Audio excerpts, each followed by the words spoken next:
topic that we're going to be discussing today is technology in school. Proposition is U.S. schools should enforce school technology in the class. My first claim is that U.S. academic achievements fall behind other countries. My second claim is schools have a high poverty of rates. And my third is the way of teaching does not accommodate to the new generation for students. So for my first claim, the first subpoint is that U.S. ranks low in the PISA testing. And the PISA testing is an assessment that is given to ninth graders every 3 years. And it tests them on math and science. And among 35 members of the Organization for Economic Cooperation and Development, which sponsors the PISA initiative, the U.S. ranked 30th in math and 19th in science in a span of the 71 countries. Now, the second subpoint is schools have high poverty rates. So a majority of public schools, students across the country are considered low income, according to a new study by Southern Education Foundation. And they also state that Mississippi, where more than 70% of students were from low-income families, families still in Illinois, where 1 of every 2 students was low income. So basically, this is stating that many students in school have high poverty rates, and basically what we need is that they don't have these material sources in order to gain access to material. And also, the way of teaching does not accommodate to the new generation of students. Basically, for the most part, our education system does not look much different today than it did in the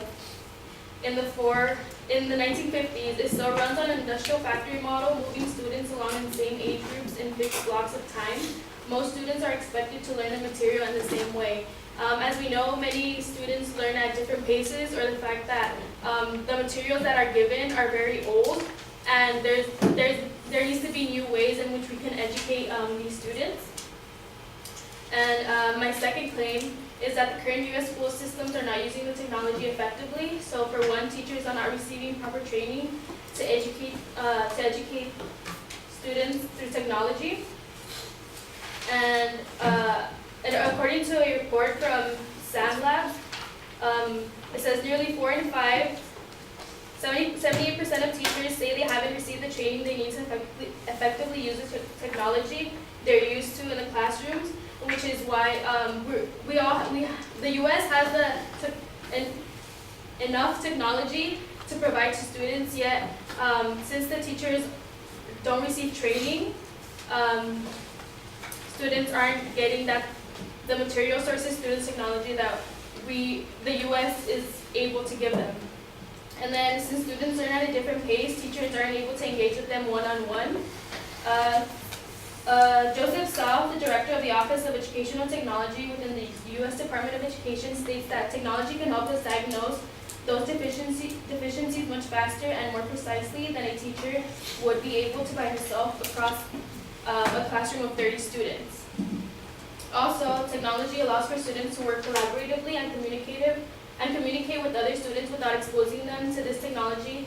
Then they are not using and which shows that they are not using technology to its full capacity.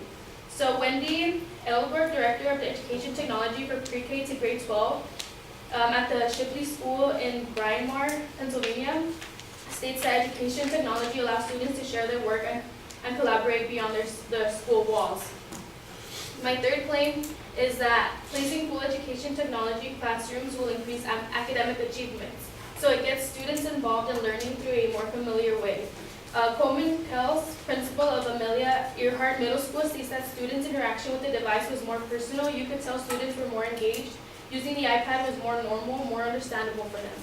And this is true necessarily because the newer generation that is coming is at the age of like 1 or younger. Like they're already using smartphones and are on iPads playing games. So they're used to all this technology being surrounded by them. And it also improves test scores.